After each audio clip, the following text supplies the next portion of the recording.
আসসালামু আলাইকুম। আচ্ছা, ধরুন কেউ আপনাকে প্রশ্ন করলো যে আমাকে ইসলাম সম্পর্কে বলুন। ধরুন কোনো অমুসলিম আপনাকে প্রশ্ন করলো। তখন আপনি কি এটার জন্য কোনো উত্তর রেডি রেখেছেন? আজকের ভিডিওটা আপনার জন্যই। যদি কোনো অমুসলিম কিংবা কেউ আপনাকে জিজ্ঞেস করলো যে সহজ ভাষায় আমাকে ইসলাম ব্যাখ্যা করুন বা ইসলাম কী সেটা আমাকে বুঝিয়ে বলুন। এটার জন্য আপনাকে একটা এব্রিভিয়েশন মনে রাখতে হবে, OMGH। এটা কি আমি ব্যাখ্যা করছি। ও ও দ্বারা বোঝায় ওয়াননেস অফ গড, অর্থাৎ ইসলামে আমরা বিশ্বাস করি যে সৃষ্টিকর্তা একজন, তিনি এই পুরো পৃথিবীকে সৃষ্টি করেছেন এবং সকল এবাদত সকল উপাসনা তার, তিনি ব্যতীত আর কেউ এবাদত পাওয়ার বা উপাসনা পাওয়ার যোগ্য নয়। এবং যে ব্যক্তি এটা বিশ্বাস করে, যে ব্যক্তি তার ইচ্ছাকে ওই সৃষ্টিকর্তার নিকট আত্মসমর্পণ করে, সে হচ্ছে মুসলিম। এক নাম্বার। দুই নাম্বার হচ্ছে এম এম দ্বারা কি বোঝায়? মেসেঞ্জার্স, অর্থাৎ আল্লাহ তাআলা ওই সৃষ্টিকর্তা, তিনি যুগে যুগে প্রত্যেক জাতির জন্য কোনো না কোনো নবী, কোনো না কোনো রসুল প্রেরণ করেছেন।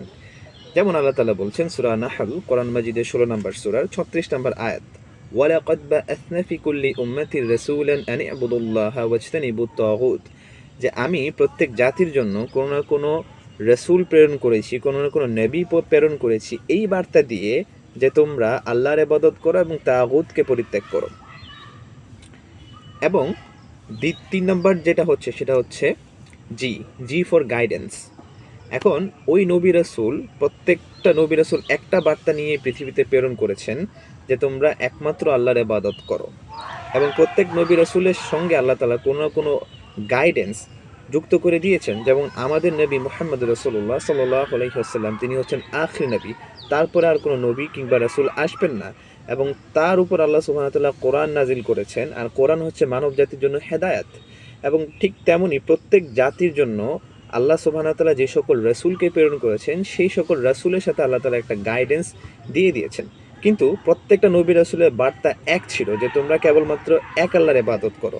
যেমন আল্লাহ তাআলা বলছেন সূরা আম্বিয়া, কোরআন মাজিদের 21 নম্বর সূরার 25 নম্বর আয়াতে, ওয়ামা আরসালনা মিন ক্বাবলিকা মির রাসূলিন ইল্লা নুহি ইলাইহি আন্নাহু লা ইলাহা ইল্লা আনা ফা'বুদুন, যে আমি আপনার পূর্বে যত সকল নবী কিংবা রাসূলকে প্রেরণ করেছি, তাদের সকলকে আমি এই বার্তা দিয়ে প্রেরণ করেছি যে তোমরা আল্লাহ ব্যতীত অন্য কারোর ইবাদত করো না। তারপর যে ইয়াটা সেটা হচ্ছে এইচ। এইচ দ্বারা কি বোঝায়? এইচ দ্বারা বোঝায় হেয়ার আফটার, অর্থাৎ পরকাল। অর্থাৎ আল্লাহ তাআলা এই দুনিয়াতে আমাদেরকে প্রেরণ করেছেন তার ইবাদত করার জন্য। এবং যে ব্যক্তি আল্লাহ তাআলাকে অস্বীকার করবে, নবী রাসূলের বার্তাকে অস্বীকার করবে, তার পরিণতি হবে জাহান্নাম, পরকালে সে জাহান্নামে যাবে।